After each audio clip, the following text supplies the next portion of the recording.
complète jusqu'en bas, et je monte. Avec, pour moi, la consigne va d'être assez claire. Les équipements entre les deux sont bizarres. Donc si c'est une petite ouverture, c'est une petite ouverture, mais je laisse quand même la place de passer. Ou une grande ouverture qui est assez claire pour moi, pour que je ne mette pas trop de temps à aller jusqu'en bas, sinon je vais être en retard. Donc de la clarté. Dans la sollicitation, en haut, en bas. Pas forcément très vite. Et pour celui qui attaque, la même conscience des pieds. Des fois, quand on est dans l'action, on appuie sur un seul pied. Donc prenez votre temps, quelle que soit la manière d'attaquer, de bien vérifier, enfin de sentir, en tout cas, si vous avez les deux talons au sol, ou si vous êtes dans la perspective d'avoir une extension ici, il ne faudrait pas que ça décolle le pied de l'autre côté.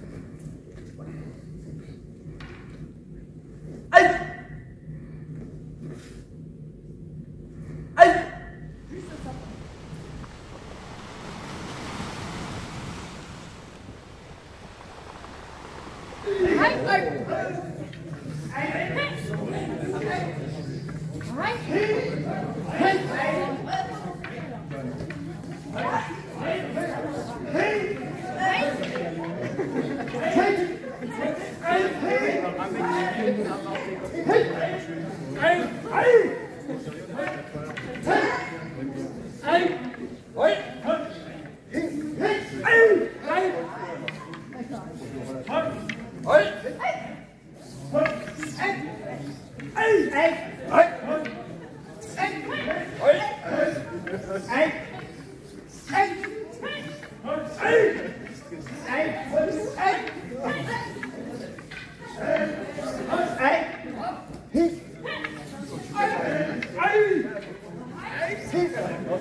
Vous allez garder les bonnes saisies et vous allez apprendre à vous en défaire. Ressentir, à vous en défaire. C'est de plus en plus contraignant. Donc, vous allez sortir la jambe comme d'habitude et dès que vous allez pouvoir voir ce coude, vous allez le saisir. Mettre de la pression vers l'avant et vers le haut. Sortir votre épaule arrière.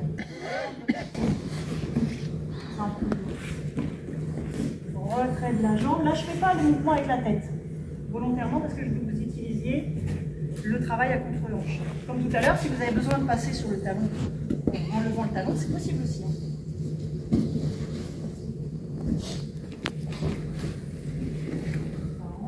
Tout de suite, vous rebasculez le poids du corps vers l'avant, vous tenez ce coude, vous vous libérez.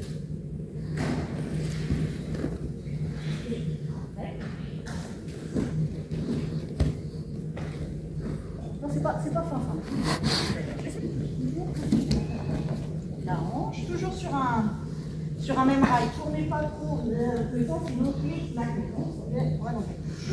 on va envoyer légèrement vers l'épaule vers l'avant, mais pour mieux reculer la jambe. On se dégage.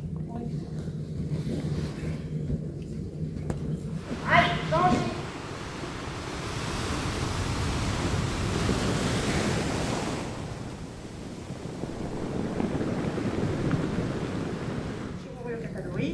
Vous allez prendre la même position, mais là, c'est un peu dur d'attraper directement le poignet. Donc il va falloir faire une première étape, puis reprendre son équilibre. Pour les plus débutants, c'est pas un mouvement qui est très compliqué à comprendre. À partir du moment où vous pensez bien à sortir la tête, c'était ça qui vous manquait parfois sur le mouvement précédent, c'est qu'on se place bien, la tête elle passe pas. Donc il faut bien que vous pensiez à vous mettre sur le côté, sortir la tête, éventuellement tourner les hanches. Ensuite on attrape tout. Donc vous ne cassez pas la tête, le bras passe par-dessus. Ensuite vous reprenez tranquillement votre mouvement d'équilibre.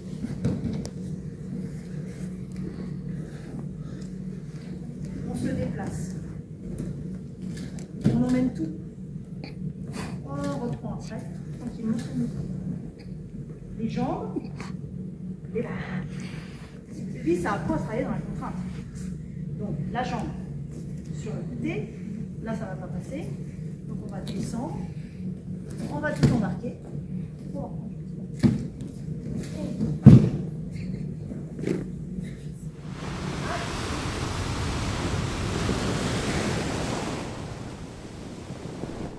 Et là, ce qui se passe sur le chiro-ryōte, comme on peut être centré, ben, finalement, on s'étouffe un peu soi-même. C'est-à-dire que là, pour moi, ça c'est pas un pas. Pour lui, c'est bien. S'il veut me soulever, il n'y a pas de problème, d'accord? Si je... Ah ouais, je suis pas grande, hein, j'avais pas demandé. Non, mais j'attendais que tu le fasses, c'est vachement rigolo. Si je fais ça, c'est pas terrible non plus. Parce qu'en fait, lui, il est plus très satisfait, il va attraper au-dessus. Enfin, moi, je le ferai.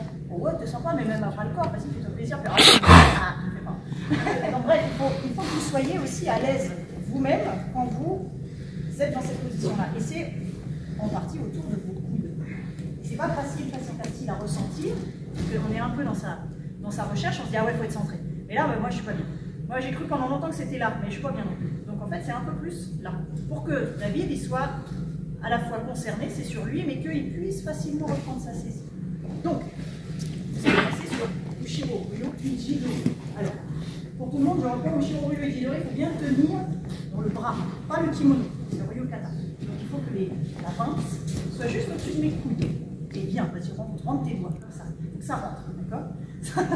Oui, non, je ne suis pas sadique, je ne suis pas maso, mais la saisie, elle soit contraignante. S'il saisit des doigts, ça va pas aller. Donc, une saisie.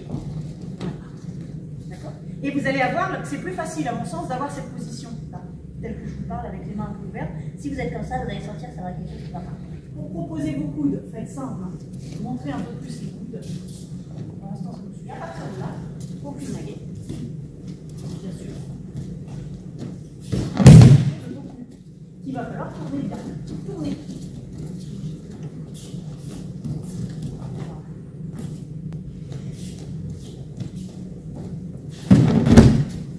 Une fois que vous avez bien posé vos appuis, c'est les mêmes travail de jambes que ça. Les pieds ne bougent plus. Vous gardez à l'esprit ce que vous avez fait pour les pieds au bras, c'est-à-dire qu'il faut que vous affaissez d'un côté, vous tournez surtout bien vos coudes. Ça va faire passer normalement. Un petit peu de. Quand on augmente le niveau de contrainte, il faut augmenter le niveau de détermination.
N'hésitez pas à faire un mouvement avec vos deux mains de manière un peu symétrique, pour avoir conscience de la deuxième main.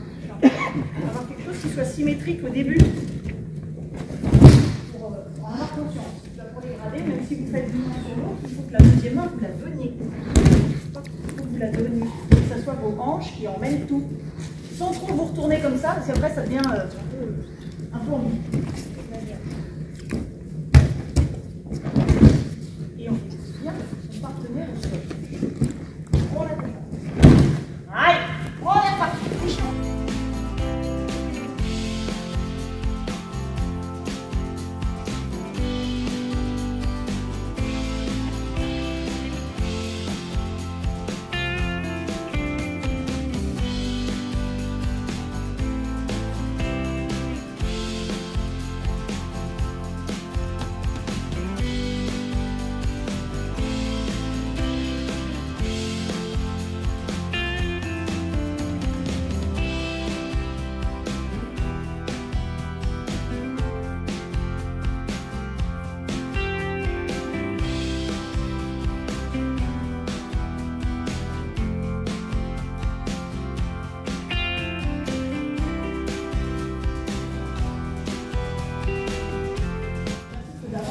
ça évite de corriger après. Vous faites le même début pour les débutants. Même chose que tout à l'heure, on remonte son bras. Donc, s'il se retourne, là, vous voyez que son bras n'est pas dans le même sens, normalement. Et là, c'est Kokyu-nage. Donc, vérifiez si vous avez un doute, dans quel sens vous êtes parti. C'est le même sens qu'Ikyo. Vous pourriez reprendre Ikkyo. Si vous faites Ide, Kime-nage, ça va être tendu pour reprendre Ikkyo.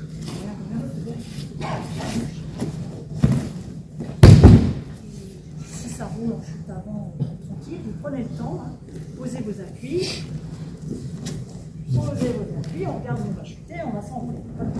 Si vous l'accélérez, vous ne tractez pas, s'il vous plaît, sur votre partenaire, s'il vous plaît. Parce que souvent, c'est ce qu'on veut faire. C'est toujours vos jambes. Il vaut mieux créer un vide et soutenir le partenaire si besoin. Mais il n'en a pas besoin. Si jamais il y avait besoin, je soutiens la chute plutôt que...